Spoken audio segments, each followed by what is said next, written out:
Hi, everyone. How are you doing today? Welcome to episode 40 of Stat Check, the mid-season stats takeover, where all of the stats dads take over for all of our competitive correspondence. I don't know. Stat Center. It's Stat Center, but not Stat Discount Center. Stat Center. Yeah. Just a godfatherless Stat Center, really. As always, I am Nathan. We have Jeremy, and then we have Cliff for the first time in quite a long time on the main show. Taking a break from X and One to come slum with us here on the Stat Check show. I guess we should just talk about our weekends, and then we're going to go into whatever random nonsense we decide to talk about today. I think Jeremy has some slides even for you guys, which is going to be great when we try to describe it for podcast listeners. I try to minimize the use of visuals in this just because of that, but at the same time, sometimes it's just easier to talk to a slide. I mean, at some point, I might just share the screen just so people can look at my Excel as I read it for the week. I don't know, just for boredom's sake. Just to give people the extra stats feel of reading an Excel document. Exactly. We can be, well, there's your problem podcast, the podcast with slides. This is how we indirectly force people to check out the YouTube video. I mean, it was actually, I think, Cliff who suggested in our backstage chat that we should probably start using visuals for our podcast. So next time, not today, but next time. Cliff, how was your weekend? Oh, man. So real life stuff, my sister-in-law had a baby, which is awesome. So my wife was in New York hanging out with the baby, supporting the new parents. So I got to be at home solo with the two bros. That was cool. Went to the zoo, avoided the Please Touch Museum because that guarantees that at least when your kids get sick, and then you're done for the following week. Working on some Desolators, 3x5. We're going to put out some bootleg Moraine nonsense using Death Watch. It will not be as good as the other stuff that uses Desolators better, but that unit slams, so it's all good. Yeah, that's it. Prepping some Chaos Knights for a Crusade League, doing this slow growth thing at the local FLGS. We have 63 people signed up for it, which is madness. That is wild. Yeah, it's amazing. There's actually like real potential to really grow the competitive community locally, which is really exciting. So we're all starting at 500 points. Slowly, we're going to way up to 1,000. Lots of newcomers to the hobby there. Yeah, it should be cool. That was my weekend. Really cool. Slogos are great. Jeremy, how was your weekend? It was good. Well, good and bad. But Saturday was great. We had a RTT, 4 rounds as usual for us. Some of the best players in the city came out to it, so it was a bit of a Shark Tank. Round 1, I paired into Team Canada captain Chris Haynes and taught him a lesson about what Desolator Marines and Terminators do to Solar Watch Custodies. That was a lot of fun. I ended up dropping round 3 to fellow Team Canada member Zach, who was running his Armored Superiority Swifts the Wind guard. Just unfavorable matchup, and he went first, which was really bad. And then the last round, I took out some frustration on the local orc player. Went first into Death Skull's orcs and killed half of his army with Desolators and Terminators. Ouch. Yeah, he took good bits, and I looked down at that and said, "You're scoring 0 on that." He just kind of looked at me and said, "What do you mean?" I'm like, well, all of your Gretchen are in the open, and I'm going first. It's like, man, each of this Talon Master is going to have a field day in about 3 seconds.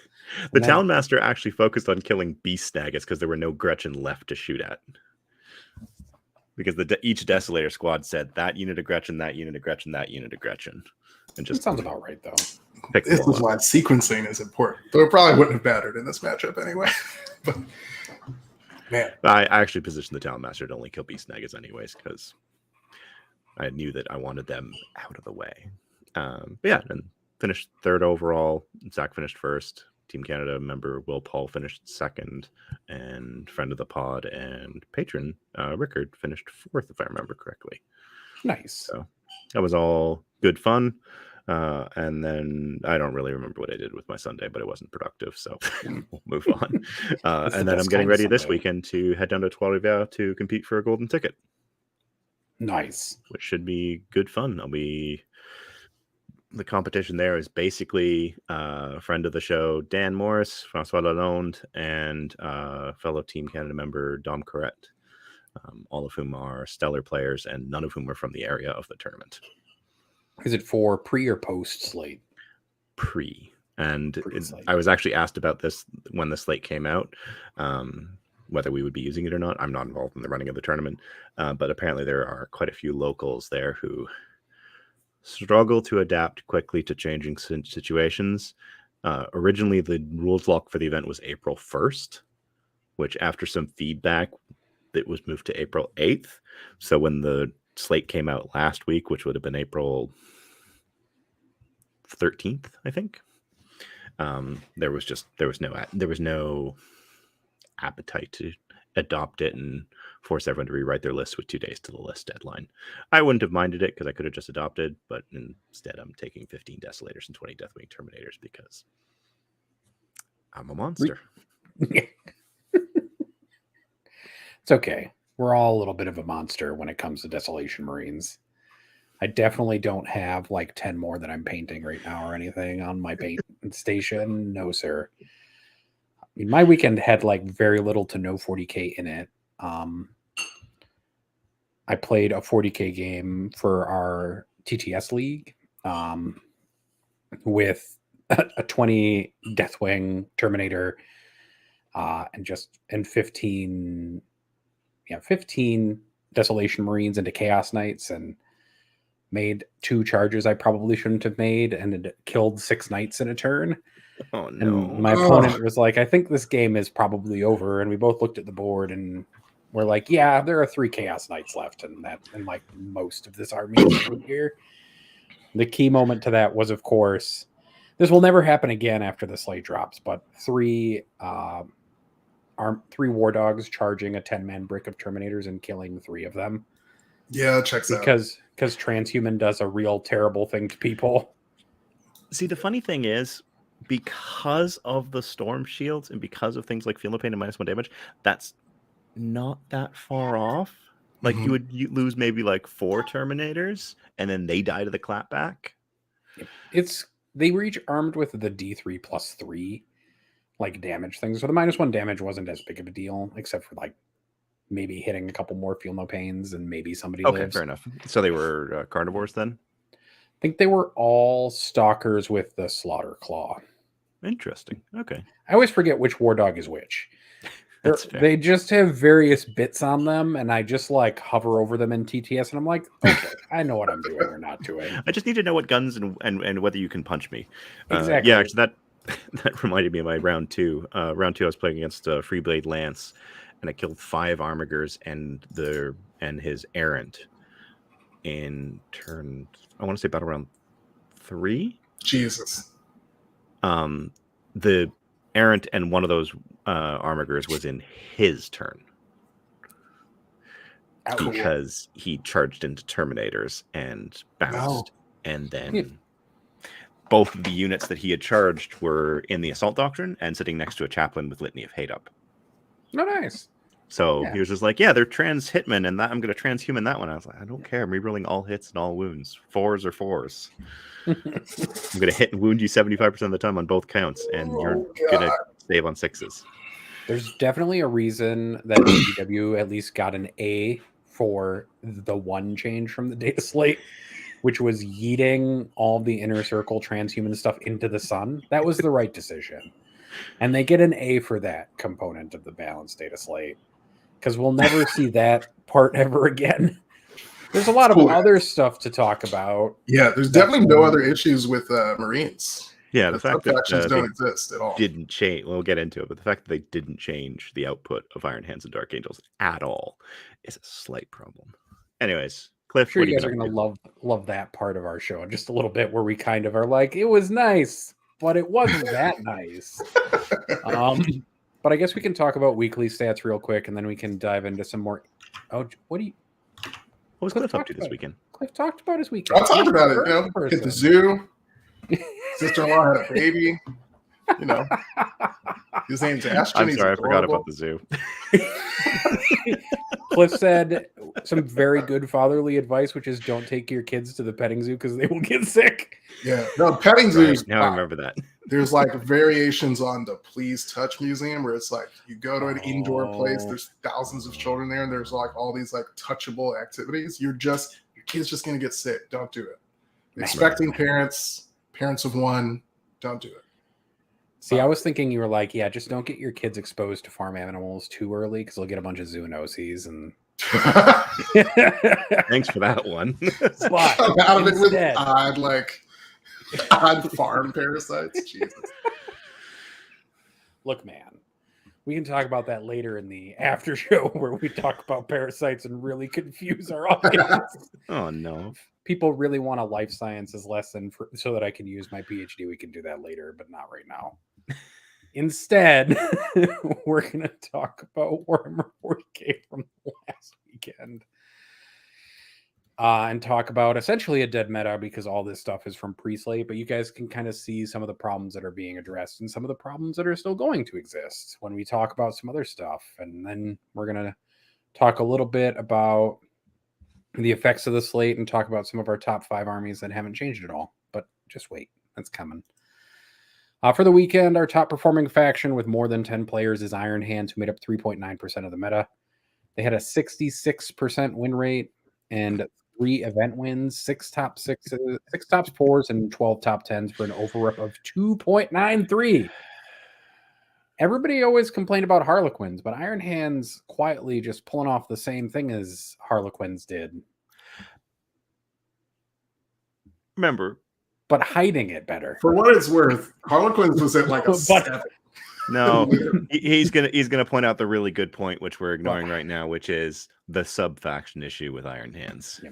They're just hiding it a lot better. So everybody's like, oh, 66%, that's not Harlequin levels. It's terrible, but Harlequins almost hit 80, Nathan, or something like that. I'm sure somebody's going to say that. Don't worry. As they say, there's always more. There were 2... yes. Interestingly enough, this weekend, pure Iron Hands had a 62% win rate. And the Master Artisans Whirlwind of Rage had a 65.6% win rate. Oh, where's the extra 0.4% coming from? That would be from Master Artisans Stealthy, Stalwart Warded, and Warded Whirlwind of Rage, all of which went 4-1.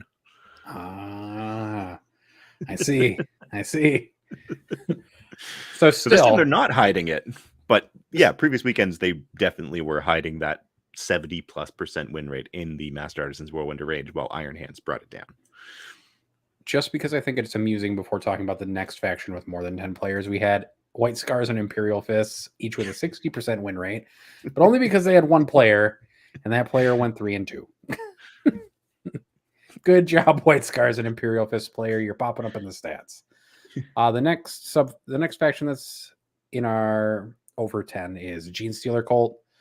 16 players, 2.3% meta representation, a 58.4% win rate, 2 event wins, 4 top 4s, 4 top 10s, and a 3.42 overrep, which I think a little bit is just because their meta representation is a little bit lower at 2.3%, but it's not that much of it because Iron Hands aren't that much ahead of them, only about 1.6%, which is about 12 more players, so almost double their size, but it's worth looking out, and something we'll probably talk about in a minute about how Gene Stealer Cult maybe is a problem. They've been consistently at a 2 or higher over rep all season long, so they're a problem. Probably. It also is definitely an effect of having a dozen players-ish who are good at them, just consistently putting up results, but it is what it is at this point.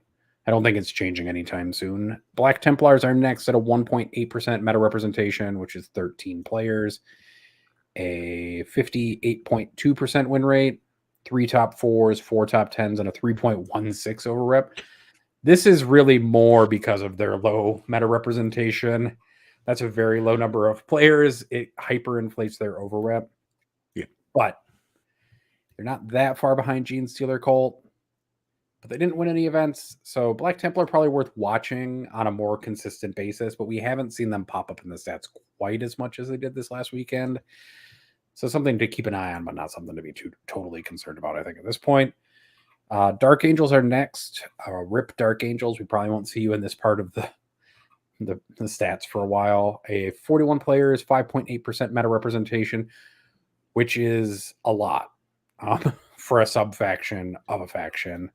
A 57.8% win rate, 4 GT wins, 5 top 4s, 12 top 10s, and only a 1.67 over rep.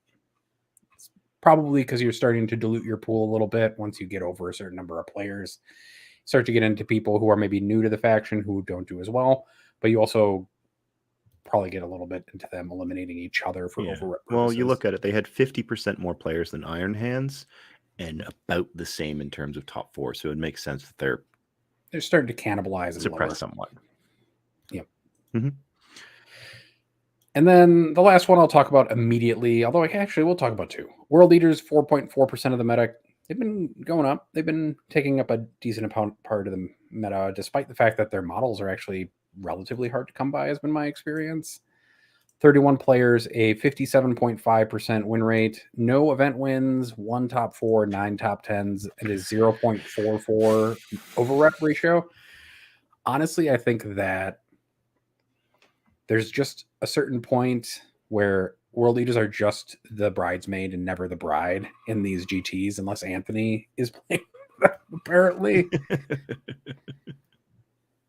Just a consistent X and 1. A consistent...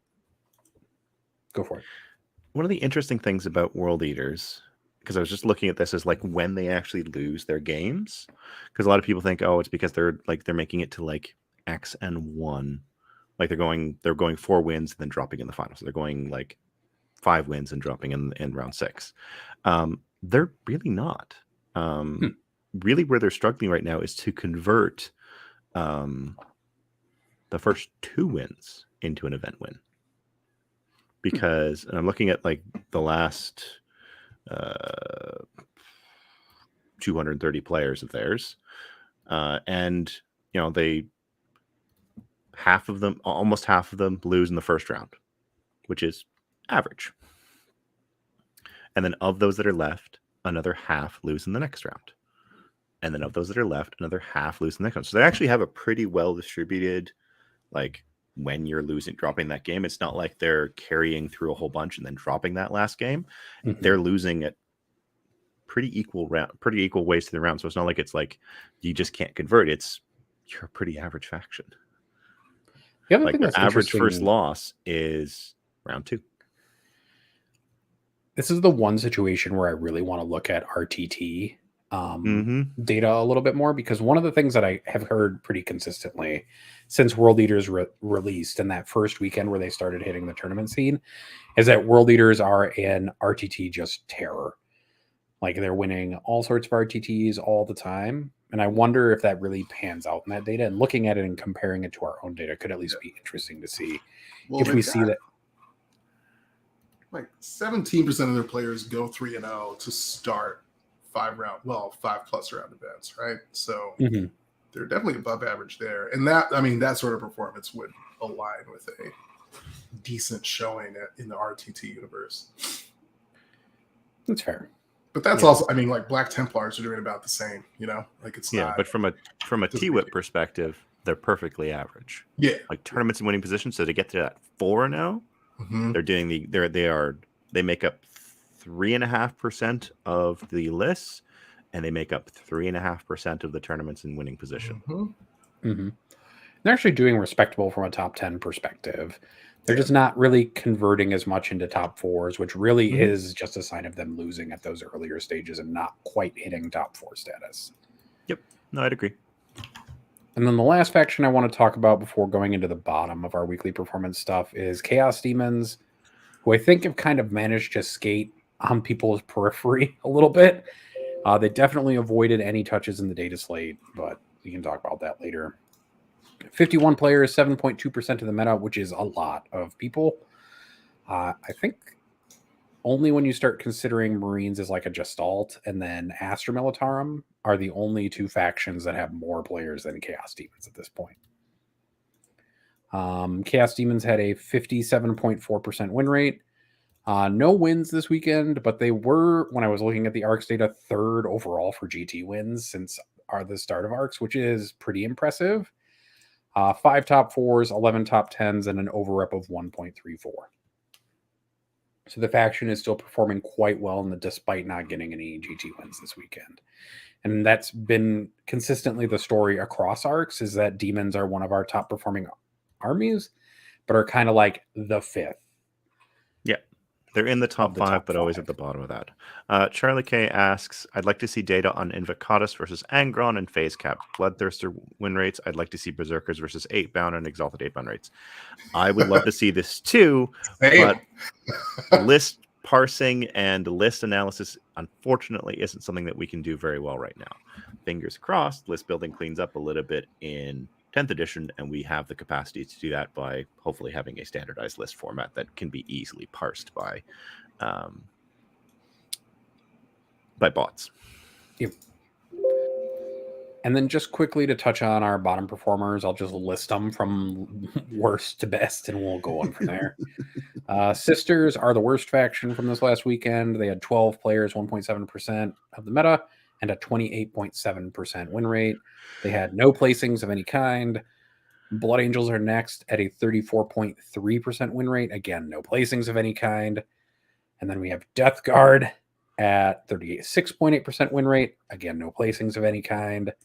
And relatively around the same meta representation. They're all just close to 2. Then we've got Tyranids at 20 players, 2.8% meta representation, and a 39.3%. They did have a top 4, though, and they had 3 top 10s, so they have an over-rep of 0.68. And then for our 5th worst performing faction is Tau, who had the most of the bottom performing factions.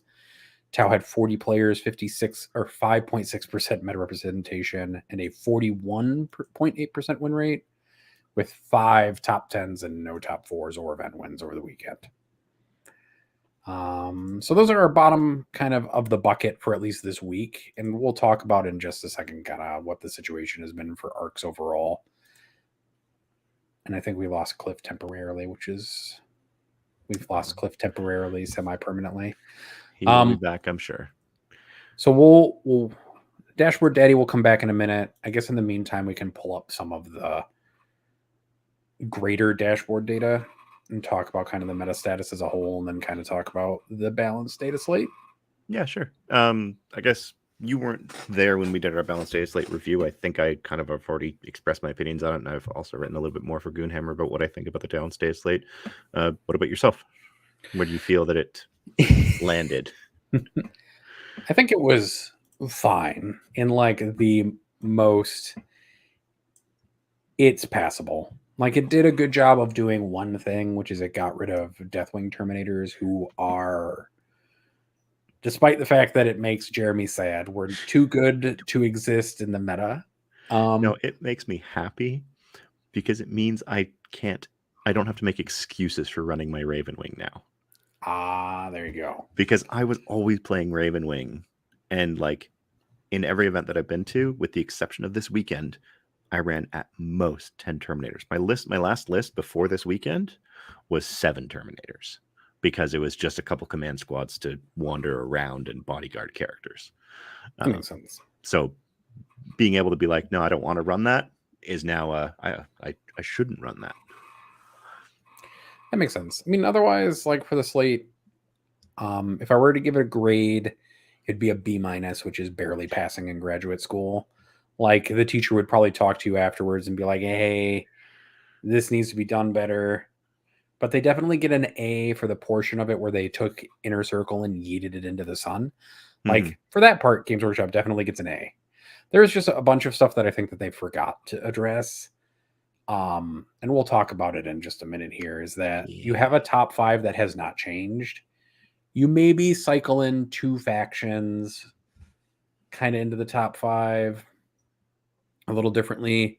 Maybe you put Space Wolves in now, maybe you don't. You probably add Orcs in, but maybe you don't. Like, there are a bunch of auto 15 secondaries that probably needed to be touched. If Games Workshop thinks that auto 15 secondaries aren't a thing that should exist in their game. But I think we've kind of firmly now sat in what the meta will be for the next 3 months until they release 10th edition in June or July or whenever it is. And a lot of that just means that we're in a meta now that got 10% of the way to where it was probably supposed to be corrected. And that 10% was really well done, but the other like 90% of the balanced data slate was kind of iffy. Yeah. No, I agree with that. They definitely were some misses, but I guess I want to say credit to GW. We know we're at the end of the edition. We know this is the last data slate of the edition. All of the kind of signs point to the next edition coming out, being released finally in June. And it was nice for them to not phone it in and just ignore what's happening for the last 2-3 months of the edition. Sure. They did make some meaningful changes that addressed the worst offenders, but they definitely could have gone further. Yeah, and they addressed some pain points in the community. Like Kasserkin got changed so that like the finial is more in line with like a balanced world, and so that Kasserkin are played how they should be played, which is not spitting 12 to 18 mortal wounds at people. Yeah, and instead just spitting 6 mortal wounds at people plus a bunch of AP3 damage 1 weapons. That's much more sensible. Like all that stuff, like those were good little changes. Astra Militarum weren't quite in the top 5 of faction performance, but it doesn't really matter. Those were good changes. Yeah, no, I think it's decent. But one of the things I want to bring up is, or at least theoretically, how much of a change is this going to make to the overall meta? And to do that, I use the dashboard because it's the easiest way to do this now.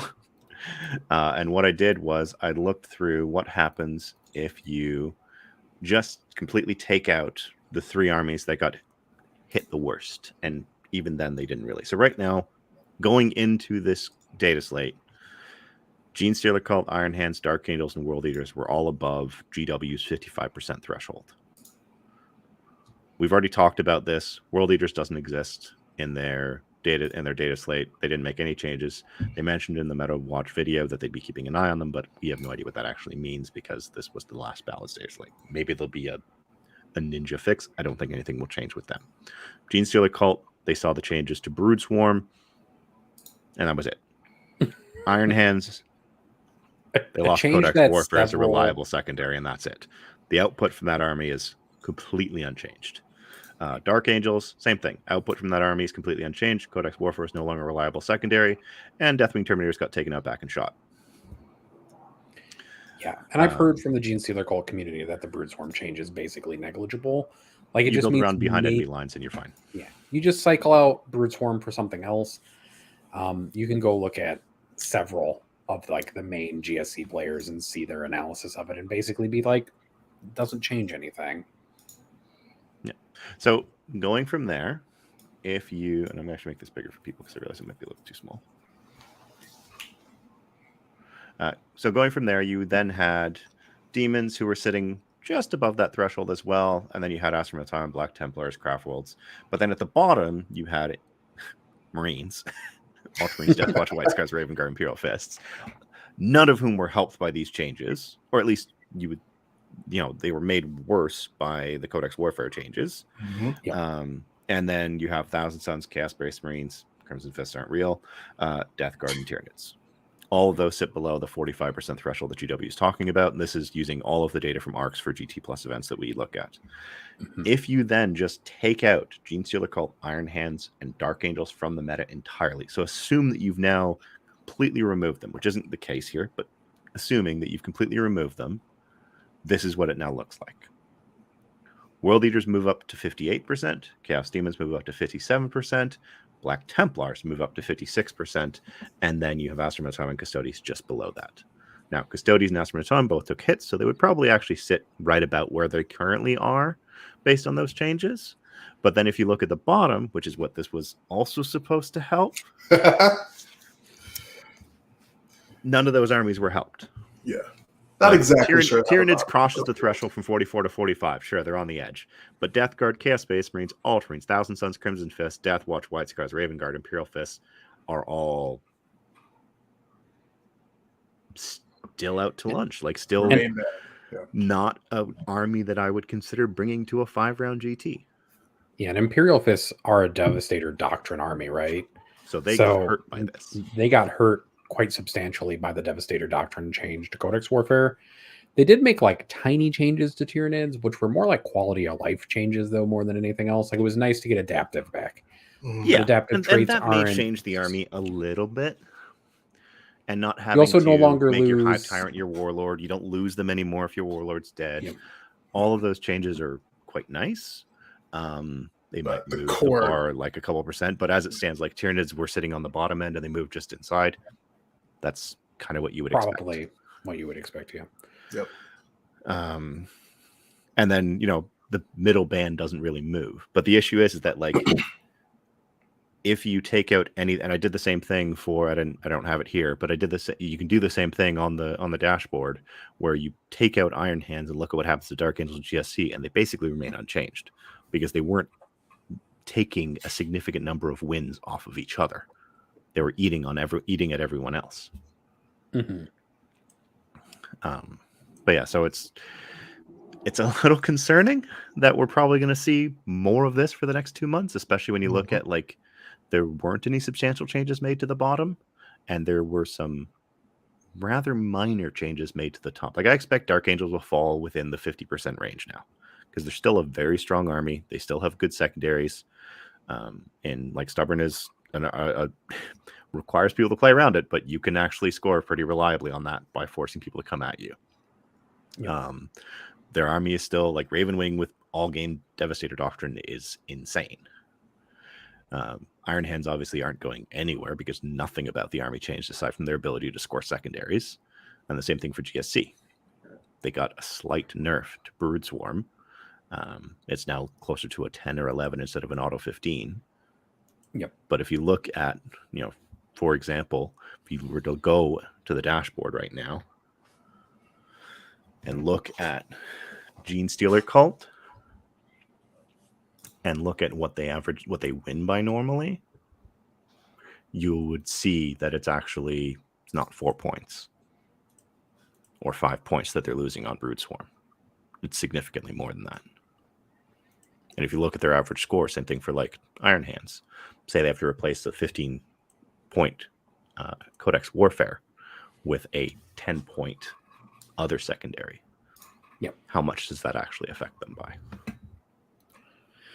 I can see that Cliff, like, live updated the dashboard because I just opened it and refreshed it, and everything, like, shifted around, like, a little bit.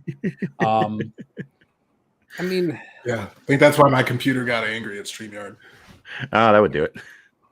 The other thing that I think I noticed too is that GW just kind of skipped over demons, for example. Yeah. Like, yeah, demons have 2 very good secondaries and kind of got skipped over entirely. So to me, it's very interesting to, like, I really wonder how some balance decisions are made regarding secondaries and how they make some of those decisions. Like, I can see there being, like, some practical, hey, a new edition is coming out in a couple months. We don't want to make anything especially drastic occur that would adjust purchasing decisions for people between now and then. Let's keep it mostly steady. But even within that, I just don't like, outside of making the horrific experience of playing 40 plus Dark Angels Terminators slightly better. Like, the core meta, I don't think is likely to shift very much. No, I mean, Dark Angels will fall out and somebody will come in. Like Space Wolves probably, or Orcs will come in, right? Yeah. I mean, like, Iron Hands are just going to change to the Votan tactic of, if there are no enemies, I win. Because I hold all of the objectives if nobody's alive to hold them against me, right? Just kill them. Raise banners on their corpses. Exactly. Can make banners out of their corpses if you're Drukhari, I suppose. Oh, man. Oh, we forgot my favorite change of the data slate, though. My favorite change, bar none, although it will probably mean nothing in the long run, is that they put core back on my paint engines. which makes me exceptionally happy as a person because I love playing paint engines. But nobody else is going to care. And I think we have Jeremy very frozen for a moment. Yes, it appears to be the case. Nathan, you're going to have the chance to throw some paint engines on a table between now and 10th. I might do that this weekend. A friend of mine is trying to learn how to play Necrons. Ooh. And I was like, do you want to play against the like Marines I'm building or Astra Militarum? And then I was like, such good choices. Time out, Nathan. I was like, or would you rather have a real learning game where I don't bring either of those things? And he was like, I'd really rather prefer it if you didn't bring those things and brought something a little bit more reasonable. Yeah. So I might bring Drukhari or I might bring Tyranids because neither of those two things is particularly competitive right now. Like if I bring Tyranids, I'll probably bring some weird Gorgon nonsense with a bunch of acid sprayers or some such. Like, I don't know. Just a bunch of weird nonsense that I haven't played in the edition. Maybe I'll convince my opponent to let me play the Toxicrene, who you can't legally play in like any terrain environment ever because of the way that the giant tentacles stick out of its face. Just too big. Dude, its wingspan is too much. It's got too many wings, and it's got too many spans. I don't know. The meta is going to be a little dry, I think. It's not going anywhere. It's not changing. We have until June for things to get kind of exciting again. Like, we'll see if we're right in like a couple of weeks. Not this weekend because it's still like only a few events are taking in the data slate still. We'll start to see some of the data come in, but we really won't see any exceptionally large amounts of data come into the data set until the week after, and then the week after that.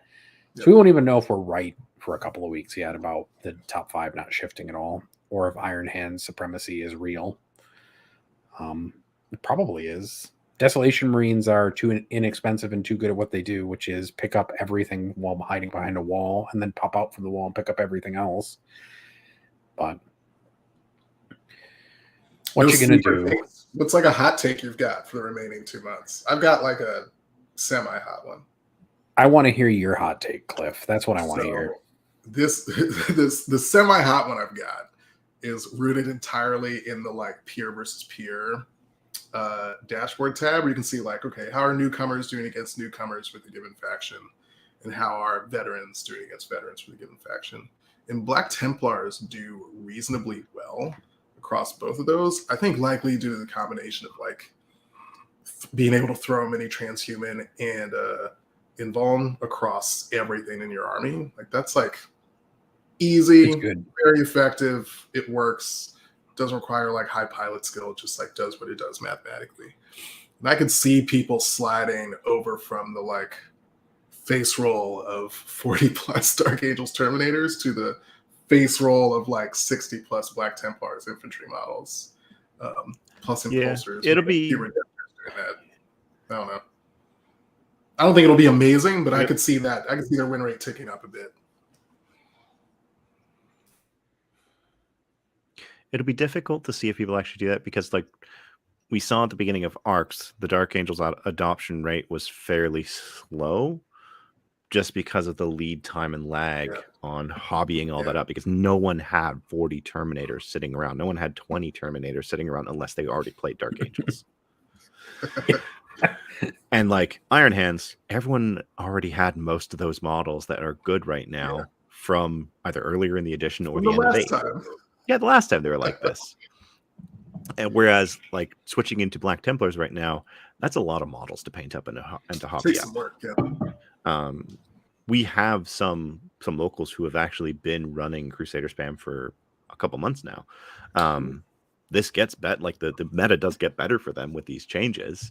But at the same time, it's one of these things where it's just like, I don't know if they haven't already hit that ceiling in terms of win rate. I guess I'm just not convinced. So my hot take is that we see Iron Hands go full Harlequin on the meta. Just total Harlequin on the meta. Like people are going to be like, why did we trust you at all? Like they're going to hit like a 70% win rate and like a 4.5 over rep ratio because people still own a bunch of black Marines, like, or purple Marines or blue Marines, but everybody has a Contemptor Dreadnought with Volkites at this point, right? And the Primaris Tech Marine is an easy single model edition. And then otherwise, that list doesn't have anything particularly strange in it. A lot of people have Landspeeder Tornadoes. At this point, a lot of people also have Landspeeder Storms and Scouts because of what happened in the last edition and earlier in this edition. Yep. And so there's no model in that Ironheart's army that's particularly weird, so everybody can just pivot to it. Yep. And people are starting to realize, I feel like, more and more that... Oh, man, I lost my train of thought there. Damn it. More and more people are starting to realize that successors are better than base Iron Hands, I feel like. Yep. Like that the you can see it catching. The mask is being ripped off of that particular balance situation. Well, so I wouldn't be surprised to see Iron Hands become the Iron Harlequins of late 9th edition into 10th.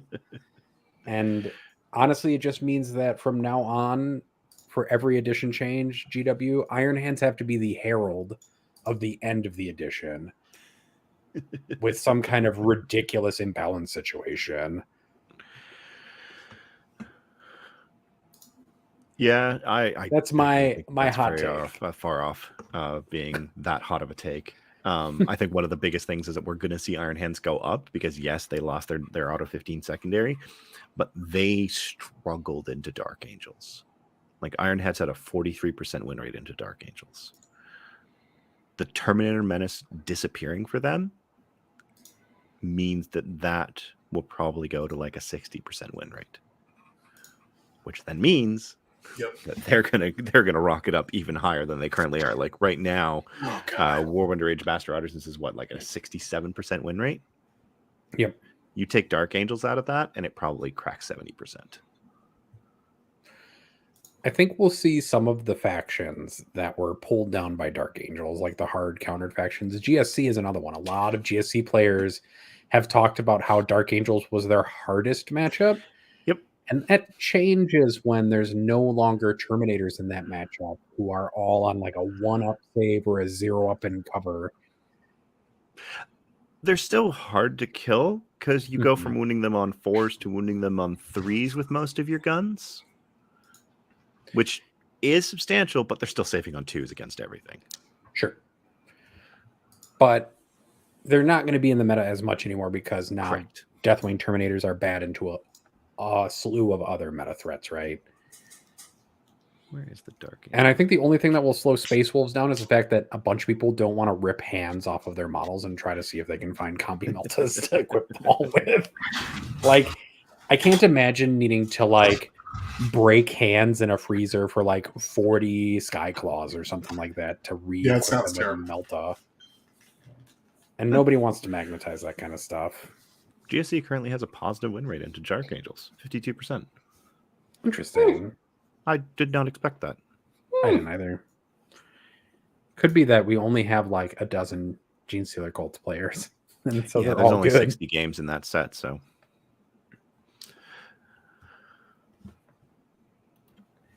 I don't know.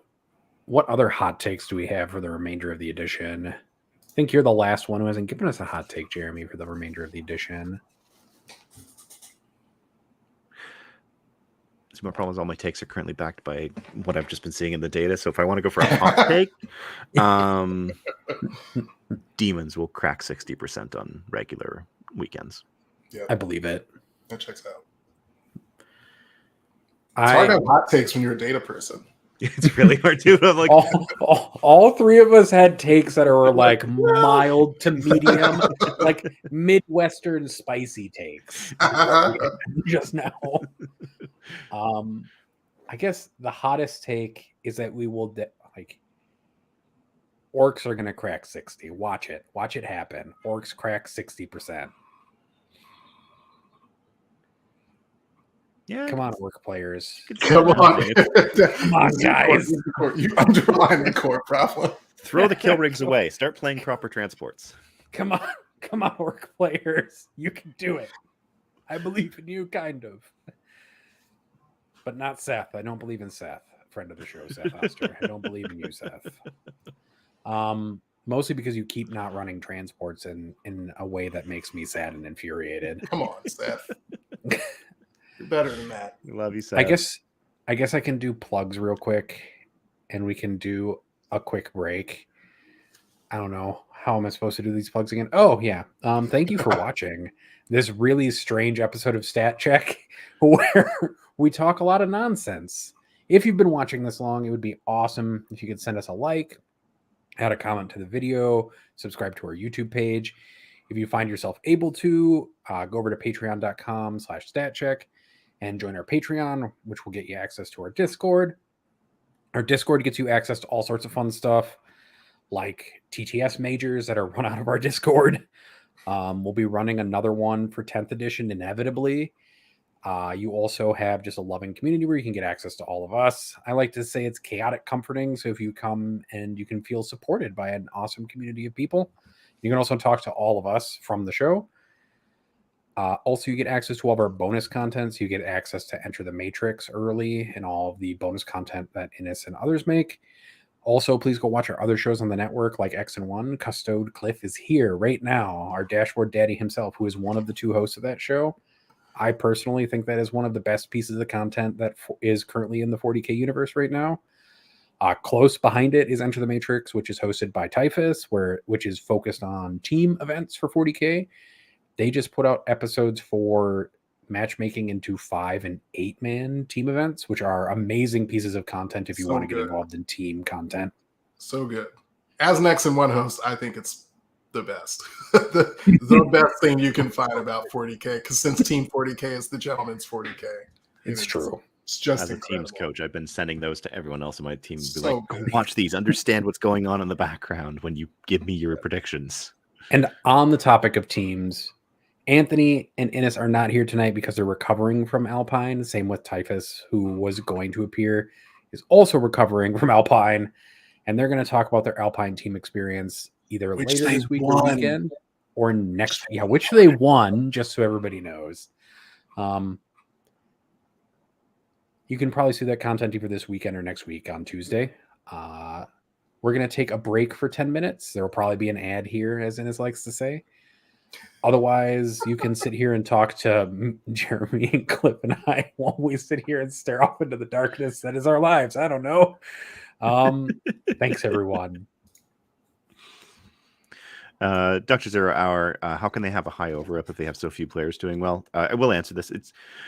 So Genestealer Cult, one of the things with them is that they don't make up a large portion of the meta. And when you make up a small portion of the meta, having a high win rate and also converting that into event placings can skew what your over-rep looks like because you're looking at such a small sample size. So for example, over the entire season, so since the beginning of February, we've had 187 Genestealer Cult players, which makes up less than 3% of the meta. From that perspective, they have won 7 events and they've top 4'd an additional 21 times for an over-rep of 2.22. Now, that means that they're basically making up about 6% of the top fours. But because that's such a small number, it's much easier to skew it by 1 or 2 and then push your over-rep higher. Where it's kind of a bigger issue is when you look at someone like Dark Angels, where Dark Angels have consistently made up a significant amount of the meta. And in fact, last I checked, they made up, so for the ARC season today, they made up 5.6% of the meta, which is twice as much people as Genestealer Cult. But they still have an over-rep of 1.94 because they have won 20 events and then top 4'd in another 28 times. So just that right there kind of should give you a bit of an idea of like their over-reps are very close, but how much of an issue it actually is can vary, because if you have a couple good people like Eric Lithoros, like Innes, like my buddy Dan Morris, who are playing Genestealer Cult on the regular and always doing X and 1 or X and 0 with them, that's going to skew it ever so much. Whereas once you get to an army like Dark Angels that make up a larger percentage of the meta, it starts to make a bigger difference. Here's some spice. Is Genestealer Cult actually good? this is sort of tongue in cheek, right? Like to the point that you just said, Jeremy, like there are a few players who are just exceptional, who would be exceptional regardless of their faction choice. And there's got to be some combination of people who are very good, who have a lot of experience with that faction, playing into other people, like players like myself included, who are like, I have no clue what your stuff does.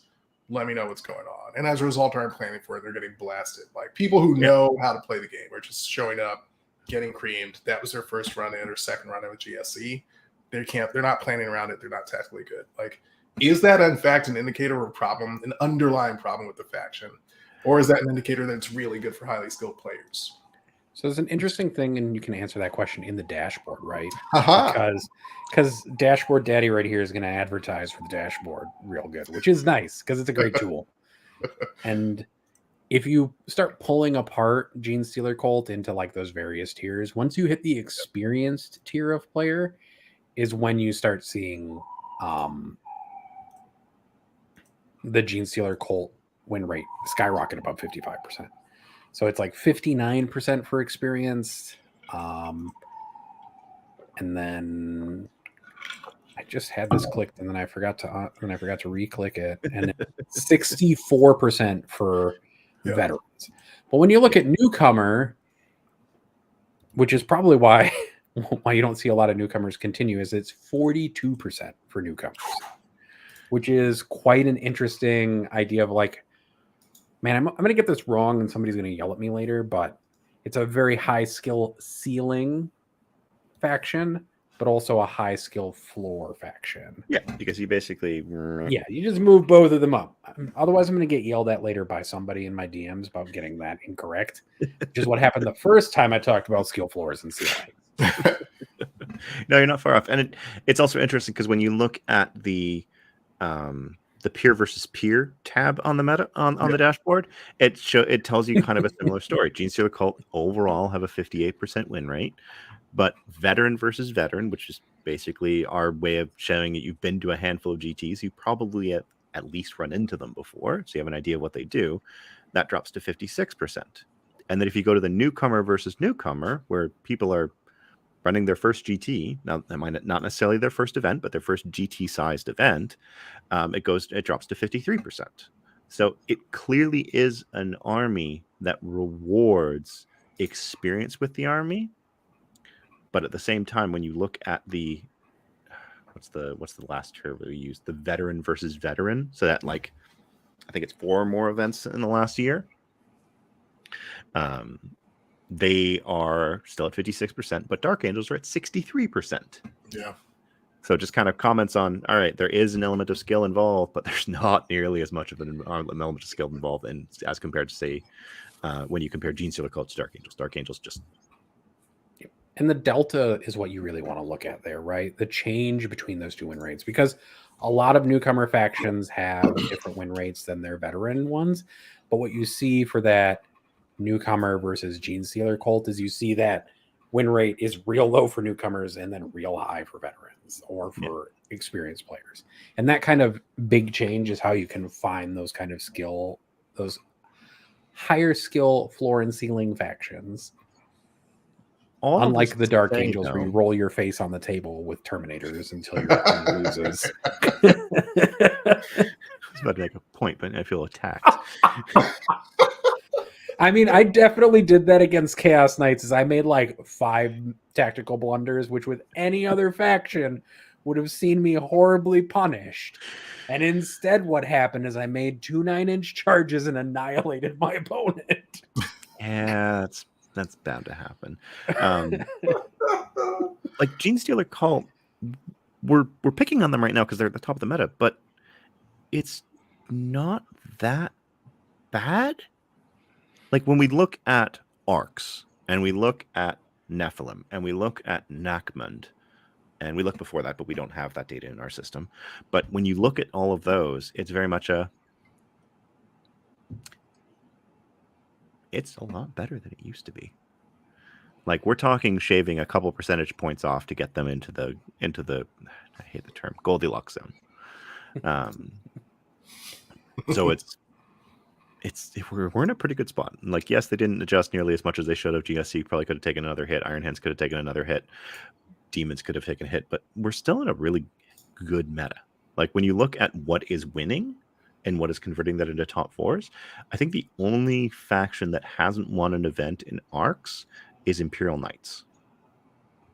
Yeah, I believe that's accurate. Which just goes to show that, yeah, okay, we've talked about this before. Jack Harpster actually did a really good example of this on when he was talking about his LVO run. There is luck in pairings, so sometimes you just get lucky and you don't end up against the faction that can hard counter you. But going 5-0 in an event is possible with almost any army right now. Except Deathwatch. Except Deathwatch. They're fine.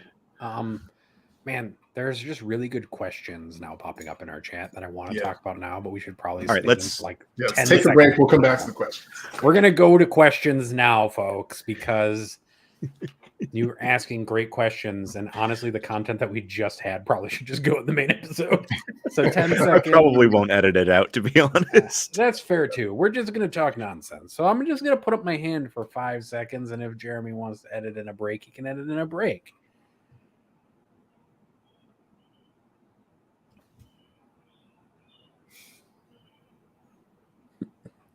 I can't do it. It won't work.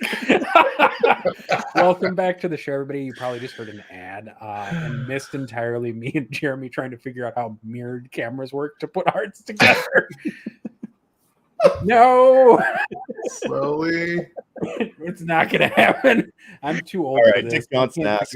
Actually, no, sorry. Let's start with Zachary Bell because he did super chat this. I've heard various pro mention that certain armies are solid to go X and 1 but struggle to win events. Is there any data to support that split? Well, this would be a great way to segue into, again, using the dashboard. And I'm actually going to show this because people watching are going to be interested in it. That's not the right window. More visuals. You're gonna they're gonna expect these next time, Jeremy. I know. I'm setting myself up for disappointment later on. All right. So I can actually see what I'm looking at, so I don't have to go look over here. So state of the game is the first tab that you almost always are gonna is where you lock onto this. And one of the great things to look at is looking at first positive records, but also looking at 3-0 event starts. So you can actually look at what armies start events off very strong, and then you can look next to them at event wins to see, okay, well, how many events do they actually win? And usually by looking at the ratio between those two will give you a pretty good indication of armies that are struggling to convert that 4-0 or that 3-0 into an event win. So, a good example of that actually is GSC. If you look at GSC and you look at their record distribution, you can see that it's skewed to the right, but they have very few event wins with that 5-0 or 6-0. As opposed to Dark Angels, who they actually have a more balanced, but they have about 50% percentage-wise more X and O's or higher than GSC. And if you look at it, they've won 2.5 times as many, despite making up only half again in terms of percentages. So that's probably the best example. GSC have a really high win rate, but they haven't won a lot of events respective to that win rate. Iron Hands, on the other hand, make up 4% of the meta. They won 11 events. They're right on. And if you look at it, actually, this is a really funny drop off. But they have the same number of 5-0s as Dark Angels do, of the base percentage of their. They make up 9% of Iron Hands players and 9% of Dark Angels players go 5-0 or better. Another sort of segue into that, again, if you're using the dashboard, if you hit up, so there's a little filter in the top right called more than 5 rounds. So if you really want to narrow it down to 5-round events only, you can unclick the 6 pluses. And then in the event record distribution panel, you can see the percentage of players of a faction that went 0-5, 1-4, 2-3, 3-2, 4-1, 5-1. And so that'll let you see like literally who went 4-1 and then who went 5-0, what percentage of players from each faction went there. This is a great time to show World Eaters who slam at 4-1s and like get wrecked on event wins. World Eaters, I do love this. Like you look at their distribution right now. So I'm going to read this out for the benefit of those in the podcast. So most armies have a fairly normal distribution that peaks at 3 wins. World Eaters don't. So World Eaters, 5% of their players win no games. 9% of their players win 1 game out of 5. 23% of their players win 2 games. 31% of them win 3 games. 31% of them win 4 games, and 1% of them, which is actually only 1 player out of, I actually don't know how many are here, but 1 player, actually I can hover over this and it'll tell me. 1 player out of 77 has won a 5-round event with World Eaters. I just love that cliff drop off right there. Unreal. Like, whoops. Bam. It's Brian, great. That is only 5-round events, not just the first 5. So it's literally Brian, we don't. Yeah, the top cut world weirdness of that treats it as a 6+ round event.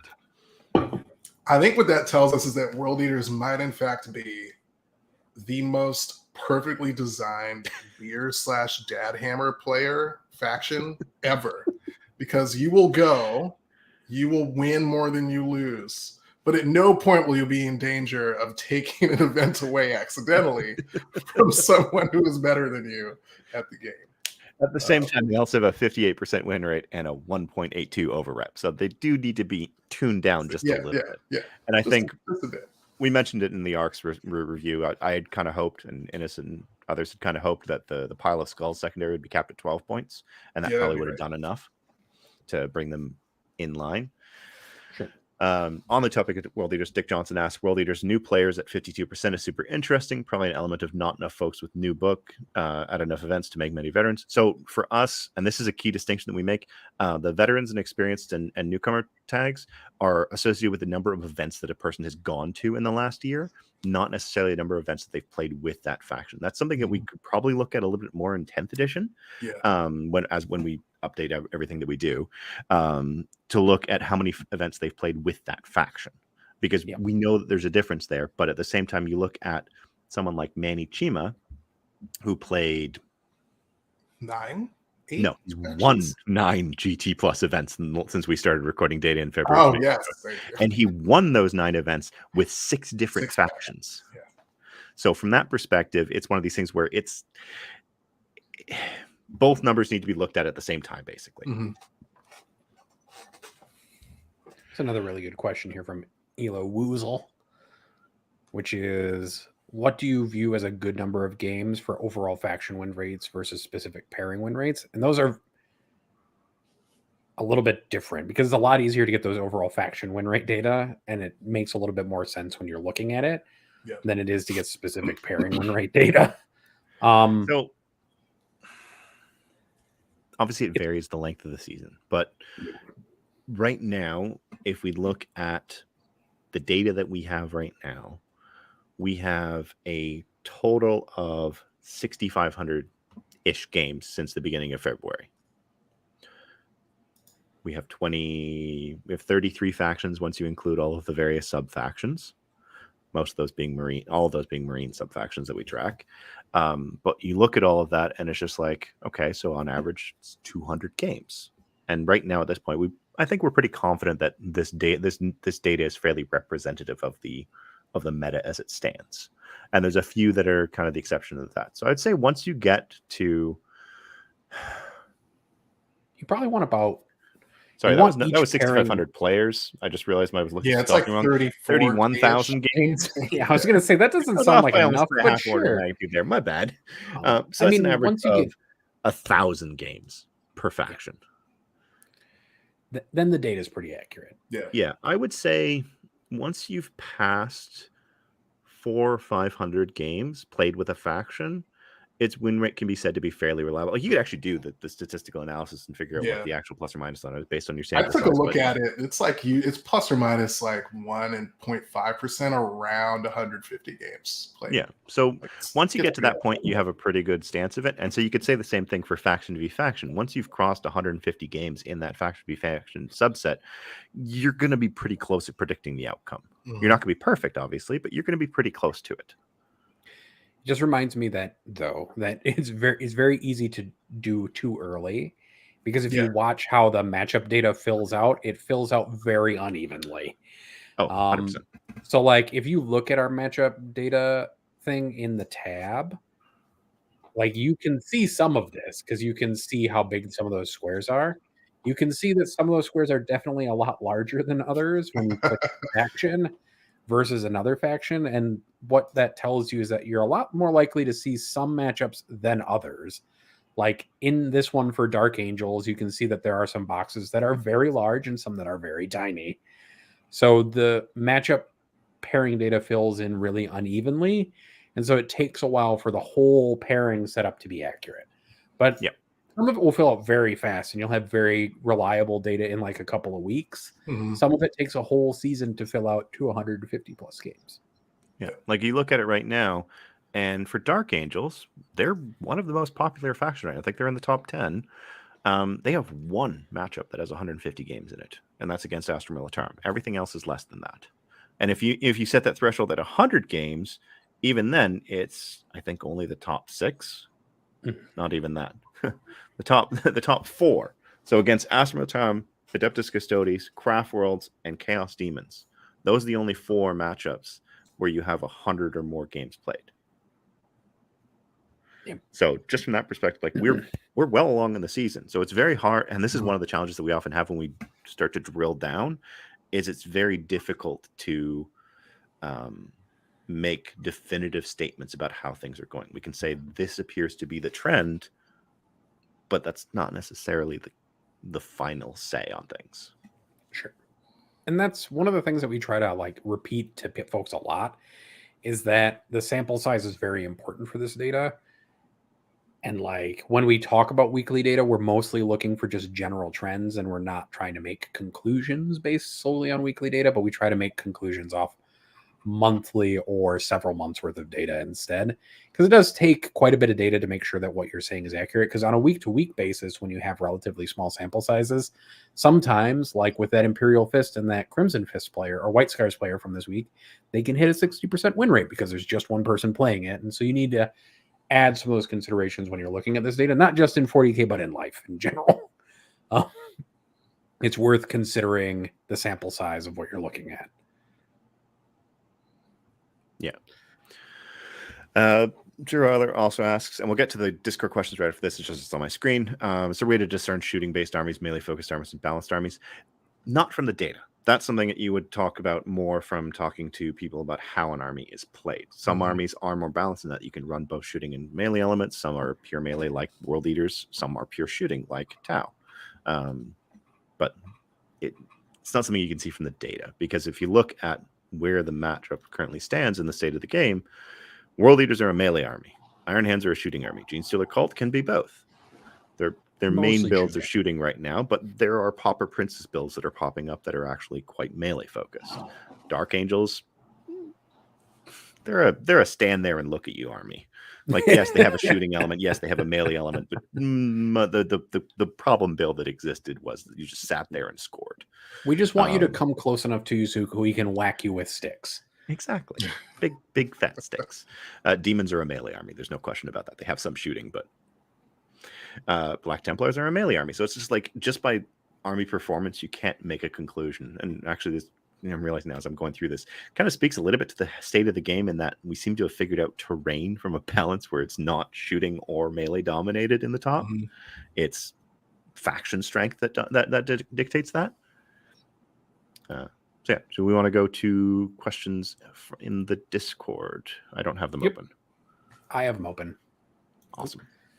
All right. The first question is from Adam in the Discord, which is, how important is Math Hammer when deciding on units? I've noticed a trend recently that some people will pick units based on what's mathematically, in quotation marks, the best unit in terms of damage. Oh, God. Man, we had a whole episode about this, which was funny with Taos, and Cliff was also there. Yeah. Although that was almost a year ago now.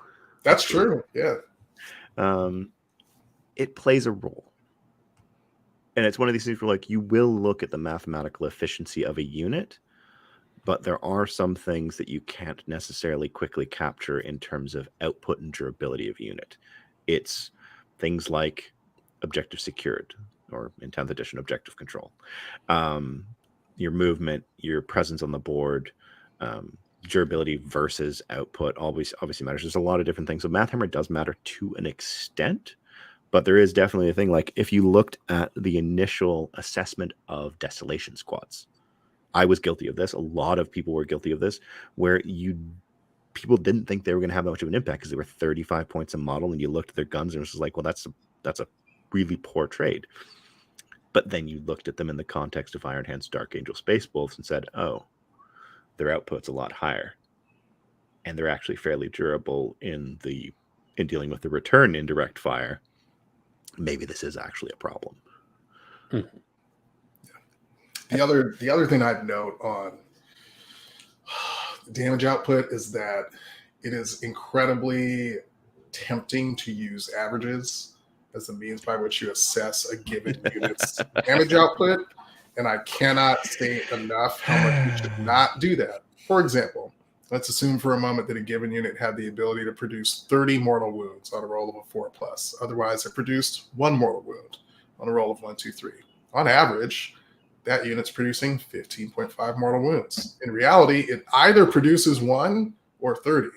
And you, in this game, which is hugely reliant on risk assessment and your ability to do so several times in the space of like 10 seconds over the course of a 3-hour game, it is extremely, extremely, extremely beneficial to you to have reliable outcomes probabilistically. So it's your best bet to look not just at average output, but like what is most probabilistically likely to happen when you have a given unit do a given job for you.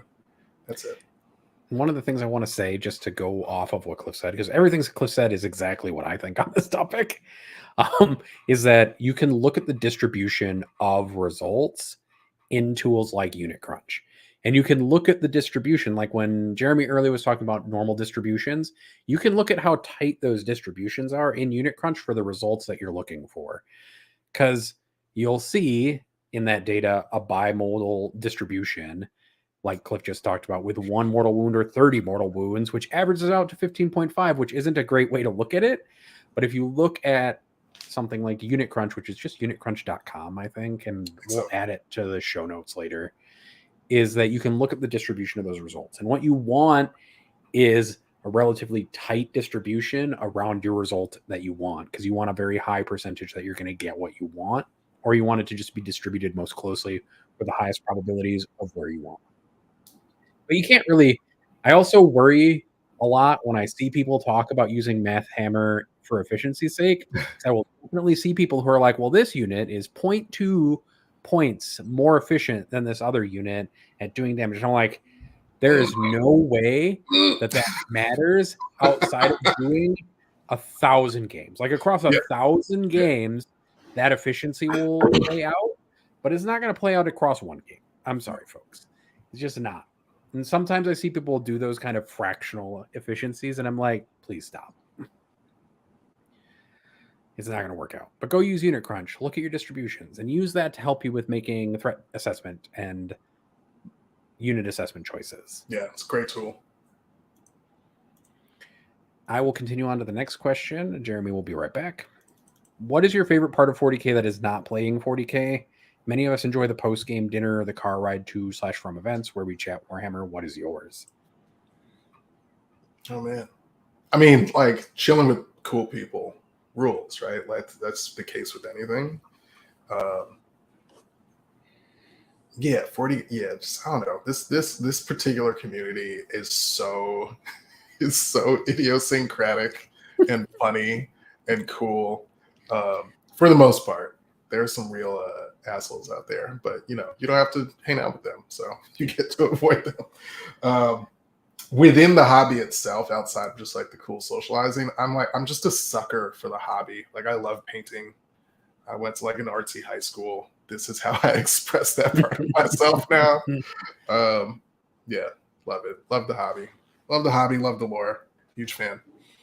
I definitely love getting to hang out with people that I like at events. Like, it's always fun to get to meet up with your friends And if you go to like large events like LVO, you can meet up with all of your friends from all over the place. Like none of us live close together from this podcast, so we get to see each other fairly sparingly. So getting to see each other at those big events is amazing. Yeah. But I love like the Zen moment of painting where I just kind of focus, kind of blind out the world either with music or with just airbrush compressor noises for a while and just paint something. I find it very relaxing and peaceful, and that part of the hobby does make me very happy. I'm just going to continue while we figure out what Jeremy's life is about. We're going to skip the question for Innes. Oh man, we should answer it as if we were him. Can you do a Scottish accent? Absolutely not. Do you want to try anyways? No. I don't want to either. So we're just going to keep going.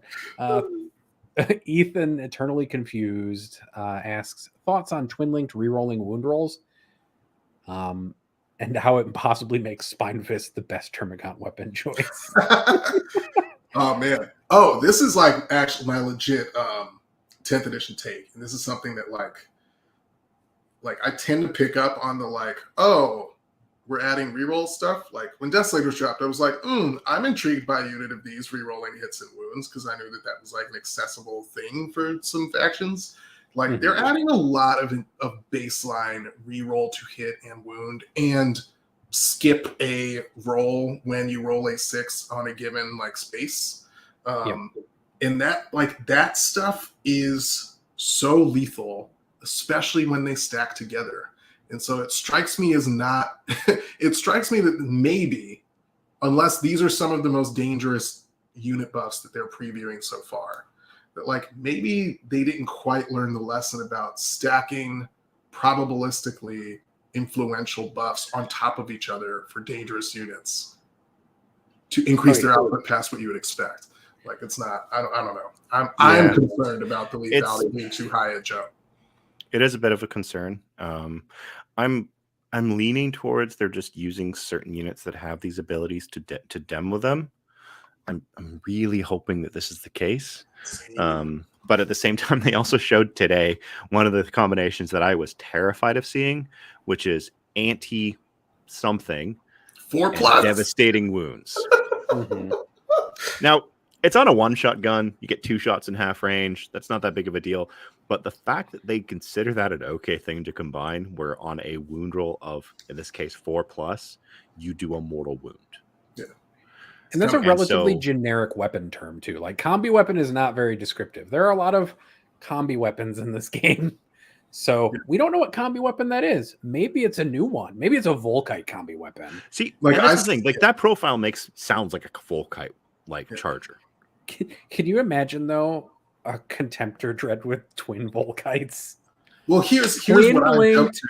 Volkites that are anti-infantry 4-up, causing mortal wounds. Deathwatch veterans only have it's just a baseline thing that you can give them. Like here's a combi weapon of choice. Yeah. So I'm hoping that that's not all combi weapons. That's just a specific thing that the Terminator librarian can have. Same. But I'm hopeful. At the same time, when you look at the number, actually, come to think of it, that combination now makes me think of haywire guns.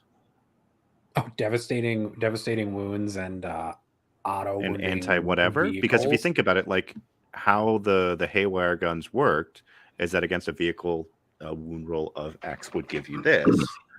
I mean, it used to be a 4 or 5 was 1 mortal wound, and then a 6 was D3 mortal wounds, right? Yeah, so I could see that maybe being flattened out to being like, if they were to do that combination on a haywire blaster, for example, to be like it's damage 2, but it is anti-vehicle 4-up devastating wounds. The problem that comes up very quickly is as soon as you start putting that combination of devastating wounds and anti-X against multi-damage weapons, it gets real scary real fast. Yep. And like maybe that feel no pain, that 4-up feel no pain against mortal wounds, or that just psychic actually. That was just psychic. Against psychic attacks, which means you get it against smite. You would get it against the mortal wounds from smite, and you would get it against force weapons. Yep. So that's interesting. I am still optimistic about the addition, but I worry that the promise of less lethal is only going to be kept in some ways. But there's a lot of potential for mortal wound output so far, especially like they're like, yeah, it's just one mortal wound for this assault cannon on 6s to wound, but we gave it to a faction with full hit and wound rerolls. So Whoops. whoops. I mean, we'll find out if it's a problem. It's we still are seeing all of this in the vacuum of information. Like we don't have how armies are being built. We have a rough idea. We don't know points. We don't know overall faction rules. We don't know defensive stats of things that would be targeted by these things as much. Can we focus on the real news? Orcs are 1 inch faster. No, that's a weird boy that's 1 inch faster. He's charged by the warp. He explodes, which is my favorite thing I've ever seen in my entire deadly life. demise to the weird boy. So when he dies on a 6-up, he does D3 mortal wounds to everyone within 6 inches. I love it. Also, his headbanger thing is also hilarious. If they haven't reduced orc squad sizes, so if orc boys are still 30 max, you could have a 7 damage, like strength 12 AP 3 sniper rifle. I'm here for it. I think the precision is only on like a specific roll to hit, though. My understanding is they haven't told us, but all of these things seem to be triggering on unmodded 6s. So precision is probably an unmodded 6 to wound, like a critical wound. And then you get to pick the unit. You get to pick the model in the unit that you can do damage to, essentially. Yeah, you allocate it instead of the defender allocating, which is cool. Yeah, you just allocate it to that Terminator and just watch him go kaboom. No, you allocate it to the weird boy in the opponent's army and make him go kaboom himself. That's going to be amazing if orcs end up with multiple weird boys, and it's just who can get within 24 inches first to start throwing headbangers at each other to blow up each other's weird boys. It'll be great. Also, I will say, devastating demise and plasma gets hot makes weird boys so much funnier, because on a 1 for that power, if there's more than 10 people, they die, and then if they die, they mortal wounds to the unit, so they explode.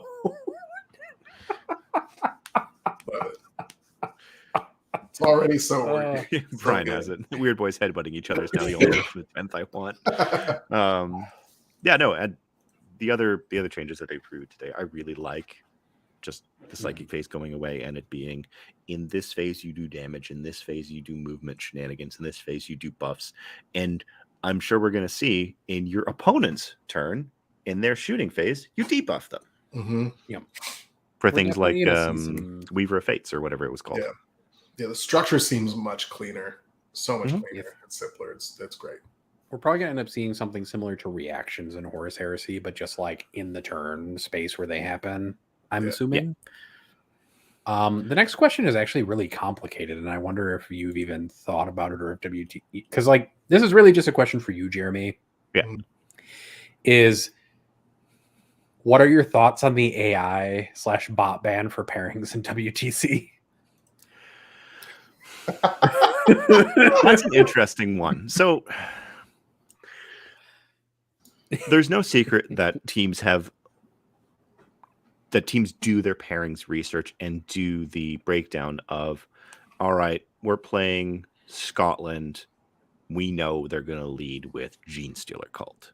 So we are going to make sure that our 2 attackers, like our first 2 attackers, know the Gene Stealer Cult matchup extremely well.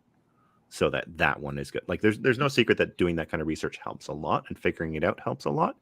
Optimizing pairings is useful, but it's only as useful. And we saw this recently at the Canhammer team tournament, where your predictions and your guide to those predictions are only as good as the data that it's being fed. So the caveat for AI, just generally speaking, and machine learning. Yeah, garbage in is going to equal garbage out, and especially more in this case where we had a team who was using an algorithm to help them do their pairings, to figure out who their first drop should be, what they should put down as attackers if someone drops it, all of that.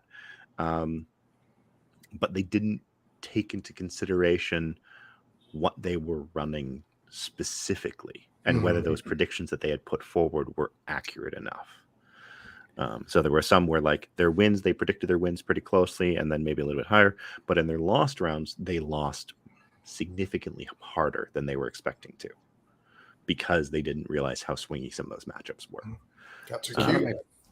One of my favorite things about that is it's basically just the ruler determining a cancer or not cancer for skin cancer in machine learning research. Is that they've fed in the data, but the algorithm is just going to pick whatever it thinks is the correct marker, not necessarily what you want it to think is the correct marker. And that might just be a ruler. Sorry, folks. Yeah. No, that and that's a fair point. And there's a lot of very smart people that go into helping teams determine how pairing should work. They are allowed to sit at the table and give their input just as much. Like having an AR or a bot help you is a tool, but you can also just generate your pairing matrices, generate your optimal layouts, print those out, and then use them at the table. So Jeremy, I don't think... Go ahead. No. You should finish your thought. I was just going to say, I don't think this is going to have nearly as much of an impact as people may think. The biggest challenge, of course, is how do you enforce this? And the only way that you can possibly enforce is say no electronics at the pairing table. You're allowed to use the papers in your hand, and that's it. Right. Which isn't that wild, but it would mean that you would have to print off everything, which is insane. Your Excel sheets, yes. I could. So here's the framing for this question. I could see in theory it being relatively straightforward to build out like a game theory algorithm that would look at existing faction versus faction matchup data and even like sub-faction stuff within it and like produce a set of results given a prompt. Is it safe to say that the underlying issue there is that it ignores the players, right? Like, so like running into I'll use Tyler and Ennis, for example. Tyler and Ennis, both very skilled Gene Circle players, but play like different games, different kinds of GSC.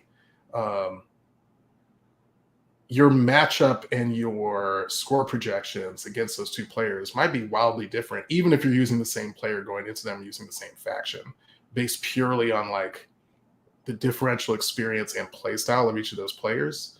And that seems incredibly challenging to capture at a scale large enough to feed into any sort of useful machine learning environment, right? Like that. It's like that's something that y'all would be able to. You need to have players that have good fundamental understandings of those matchups and to trust those or be able to challenge those pairing predictions such that you then can rely on that. Like I can't use. I've created it. I've looked at it and I've used it to compare. I can't use the matchup data that we gather right now to generate that pairing matrix, because I've looked at it and I've done the back calc and I looked at all of WTC and I was like, how much of this actually is predictable by the data that we have from Nephilim? Almost none of it. Not really. Yeah. Because you, especially once you get into teams and especially 8-man teams, you start to look at, I'm going to run this specific build. And in some cases, it's a build that's never been run. In other cases, it's a build that makes up 10% of the data, which means you're, again, drilling down so deep that you aren't getting anything useful out of it. Yep. So we have another teams related question in chat actually that we can just talk about right now.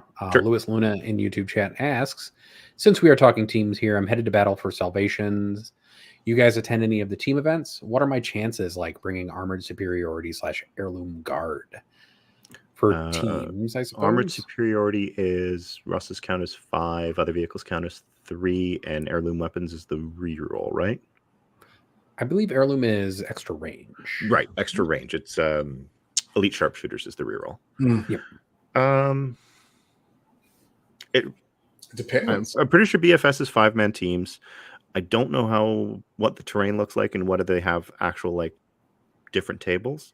But Guard as a whole is fairly solid. You don't have a lot of really bad matchups. You can score fairly reliably. So I wouldn't expect to win every game, but I would expect that you would score points in every single one of those games. I don't know how BFS is doing their scoring. I'm presuming that they're being smart about it and doing differential scoring, in which case Guard they have a pretty good differential game. They can deny primary, especially with armored superiority. Mhm. You can actually bully your opponents out of the middle objectives fairly reliably. It's one of the reasons that my local player, Zach, really likes armored superiority. Is it changes likes- He goes armored and swift, He right? likes Swift, though. armored and movement. swift, but armored he plays is specifically for contesting those objectives in the middle, so you can throw two Russes on an objective and say, I've got 10 model OPSEC on here, deal with it. I like Swift personally if you're going to take armored superiority, just because that extra movement like changes a lot of aspects of what your army does, especially if you're bringing like Rough Riders and Sentinels and things like that. Extra movement and extra charge distance, I believe, as well, like really helps you out. Yeah, it's plus 2 inches on the Russes and plus 1 inches on almost everything else. It's pretty good. It's pretty good, especially because Russes aren't like, if you charge a Russ with like the right buffs on it into combat, it might kill a thing or two, and it's 5 models OBSEC. Like if you get it onto an objective against somebody's MSU unit, you'll probably kill a few of them with its attacks. If they're like cheap OBSEC units, you can do it. It's not like necessarily the best choice on earth, but it's a thing you can do. If needed. Well, and also bad touching Russes is no longer a thing. Yeah, you can't bad touch. You have to do some really clever like multi-touching and wrapping to keep Russes from actually shooting at your army. Yep. All right. And then we have more questions from Sam, so I'll just pull out a couple of them. Sam asked the pairing question about bots. Yep. What is the next evolution of stats that you lads want to achieve? List analysis. Give me lists. Yeah. List I analysis want would be easily best, parsable lists so that we can do, if you include 3 units of Exalted 8-bound and 3 units of 8-bound, you have a 75% win rate. I want to be able to do that. Not necessarily to like that exact detail, but I want to be like, if you include, because GW is talking about enhancements now for armies. We don't know what they are, but I'm assuming that those are warlord traits and relics replacing them. That right there, I would love to be like, if you include this enhancement, your win rate jumps by this as opposed to not including it.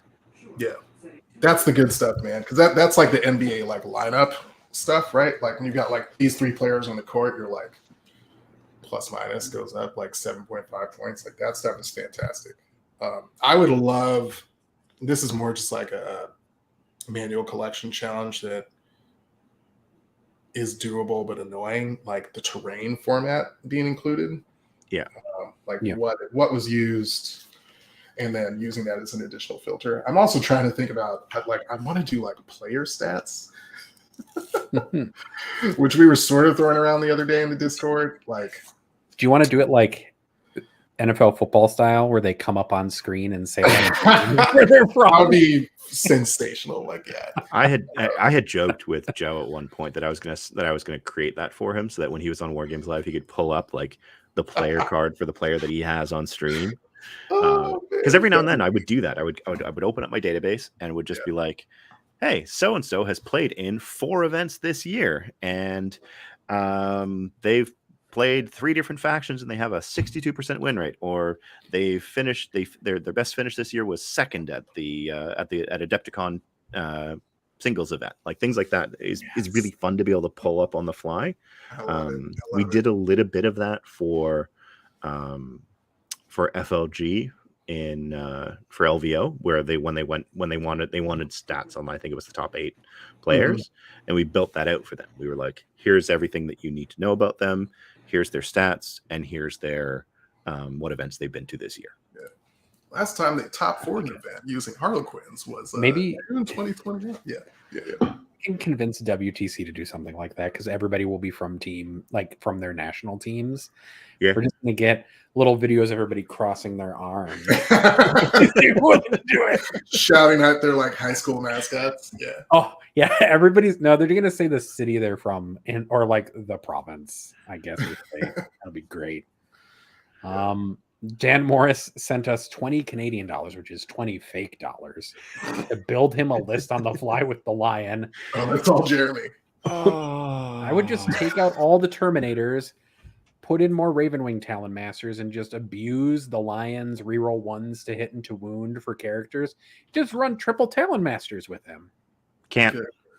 Oh, 2 Talon Masters. Yeah, they're lieutenants, so you can only run 2. Sorry. So 2 Talon Masters, and I don't know. Azrael. Azrael and the Lion filled too much of the similar role. It's not really worth it. I'm taking this seriously here. I like it. I was just paid $20 it. here. I'm going to take that 20 out of the fund.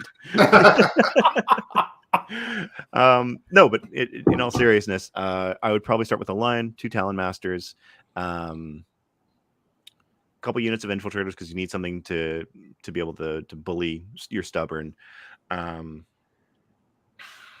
15 Desolation Marines, probably. At least 10 Desolation Marines. 15 would probably be pretty good. After that, I would still include a brick of Deathwing Terminators because they aren't cheap. And when you can shove them into the Assault Doctrine and get reroll wounds against big stuff, it makes things like Knights real easy to deal with. Like, the Lion already kind of solos most of those things, but... Can company veterans bodyguard the Lion? Yeah, because he's a character. Okay. Just take Deathwing Command instead. Yeah. They're Sure. 5 or 8 points more, and you can give them a Thunderhammer and Storm Shield. Yeah, I was just wondering. Just don't deep strike it. No, don't deep strike him. Don't deep strike him. Don't do that. If you want to build the deep strike build, I'm not saying you should, but if you want to build the deep strike build, you build it around a chaplain. You have to. You need the extra. You need the bonus to charge. Yeah, you need the +2 to make it somewhat reliable. Yeah. On that note, everyone go read the Lion book. It was great. It's not out until next week. Shh. Oops. Go buy the Lion book. It's great. There's an audiobook for it or no? Not yet. I believe there should be an audiobook soon enough. Yeah. But Who's I the think narrator? they're releasing it in tandem Keeble? with the regular book. What? Do you know who the narrator is? No. Who's the I do narrator? not. Black You have to Library check the tell us. Black Library page. Go to blacklibrary.com. Let's Buy find a out. copy of the Lion while I pull up another question. We just have a third question from Sam, and then we have a question from Frank and one from McWhirp. Sounds good. The third question from Sam is, how can TOs and events help you guys in gathering stats, and what extra information could event organizers have available for you to help provide more information and data points? The biggest one, and like one of the things that I would like, although our partnership with Goonhammer is getting us more of this data, is I wish that people would require their players to fill out their factions correctly so we can have as many list checks. Like if you gave everybody a yellow card if they entered it incorrectly, that would be the easiest thing to fix the problem, because I seem to nobody remember wants to get a yellow UKTC card. started doing that because people were fudging around with their faction declaration so much that Zach said, no, you get a 20-point penalty if you misdeclare. Woo! So if you did that, that would help a lot, because it would make Jeremy's life as he list parses, or us if we ever help Jeremy. It's such a list small parsing number easier. these days. Most people are pretty good about it. Like the biggest one is have terrain in your packs so that when we start tracking terrain, we can immediately go UKTC, UTC, WTC, Canadian player placed, FLG player placed, and be like, here's the categories. And if You fall could in the also other, you fall all in the other. use BCP and not use like weird things like pun. Please don't use pun. Please don't do it. I hate pun in particular because it's used like twice a year, and it's always 100+ person event because it's usually the Alliance Open events. Mhm. If the French could stop using mini headquarters, that would be That would very be nice. amazing too. Yeah. And then similarly, if the Polish and German could stop using Tourney Keeper. Everybody just use BCP. Like, Or there are lots of things that we'd rather BCP did to make life easier, an Excel output, easier tracking for like who went first and secondaries and things like that. But Yeah. actually Central publishing the That's- go first data, like you're collecting at BCP. Just tell me who went first in a matchup on when I look at the matchup. that would be Please. amazing. If anybody Please, has the guys. ear of somebody from BCP, tell them to publish their go first data. And make TOs do it. There you go. There's another Yeah. thing to make TOs do. Question from Frank. Oh gosh, why are questions so long sometimes? Given that 10th looks to increase entry and accessibility to the game and the addition of a Teams event to their calendar, do you think GW is making a push to massively increase the quote-unquote serious competitive scene? That is a really long sentence, Frank. Do you think 40K as a competitive event, singles or teams, could be as big as something like Magic the Gathering? No. There's That's I easy agree enough. that, well, It's funny because Magic has the same cost barrier to entry that Not Game for Freak like product does. your local situation. Standard's pretty expensive though. If Yeah, you want to be it standard has a competitive. similar barrier to entry. The bigger issue is space to play and terrain. Yeah. Time as well. Time is another big issue because like Magic has never played you don't play a single game and then move on an event. You play a best of 3 or sometimes a best of 5 I've seen. And then that's your match. So like if we could speed up the game to the point where we could play a best of 3 in 3 hours, that'd be amazing. So you know, I play once where I go first, I play once where you go first, and we play once where we roll it off. So I'm going to tell you the funny thing about sports that use best of. It's random. It doesn't change the outcome. And it doesn't. No, it's not that it doesn't change the outcome. Is that it doesn't make it any better. It doesn't mean that the higher seeded team wins more often over the lower seeded team. It actually just makes it just as random.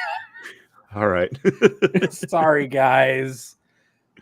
Sorry. The second half of this question is based on what we've seen so far from 10th. We're going to ignore that because that is a question that we already kind of answered when we talked a little bit about keywords and things like that, and rerolls is like things that we might be concerned about for meta warping at launch. McWhirp asks, how excited is Jeremy to have to sort events into pre and post data slate again? That's easy. Been doing it for 15 months. Nothing's going to change. I look at the player pack, and if there's ambiguity, I reach out to the TO. But I like how we've hit a point where we're at episode 40. So we've been doing this together for like between this and Fight Club for almost a year, maybe more than a year now. Because More we than started a year. in February of 2022. Yeah. Are we at like 13 months. 70-ish episodes? Something like that? We did 20 episodes of Fight Club, or you guys did 20 episodes of Fight Club, not You were counting there. a few. Yeah, but I wasn't on the screen. And then a few unnumbered episodes. We've had 40 numbered episodes of Stat Check, plus a couple unnumbered, plus all of the other stuff. Yeah, as a team, we're 80, maybe more. If you include all of the other stuff, we're 100 plus bits of content that we've put out. Wow, that's cool. All right. I feel tired thinking going about it. shortly. All right, so we will wrap it up real quick. We have no more questions. We're all done. So I'm just going to roll us out with plugs, and then we'll say our goodbyes. Thanks, everybody, for watching. I didn't actually think that we would go for an hour and 42 minutes. That's pretty impressive. Thank you, Cliff and Jeremy, for participating in this nonsense. If you could, it would be awesome if you dropped us a like or a comment or a subscription on YouTube. If you have the funds and want to join a really amazing community, come join us over at patreon.com/statcheck, where for $5 a month, you can join in on all the shenanigans that we do in the Discord, like TTS events. And then you can also get a hold of all of our bonus content ahead of its general release to the public. We're going to have a lot more bonus content as we approach and then enter 10th edition. Go and watch X and One this Thursday at what time again, Cliff? I don't know. It says 7 p.m. Eastern. It says GMT -4. I think it's UTC -4 and GMT -5. I can't remember. There we go. Also, go watch Enter the Matrix, which is hosted by Typhus, which has an irregular schedule, but I'm sure that he'll release another episode once things have settled after Alpine. Thank you, everyone, for being here and for watching us. I hope you all have a wonderful evening and a wonderful week. One last plug. No. That's one. Tim Penny wrote a great sort of like practical guide to getting a little bit better at the game after the games that you've played. You can check that out over on the website, stat-check.com. Articles? Might be under blog. Blog? There we go. It's in there. Check it out. It's really good. Go check out our written content that we update periodically. But that article from Penny is amazing, and you should go. There'll be an upcoming article on underhanded marketing practices via email marketing in short order. Oh, no. On that note, everybody take care and have a wonderful week. We'll see you next Tuesday. Bye-bye.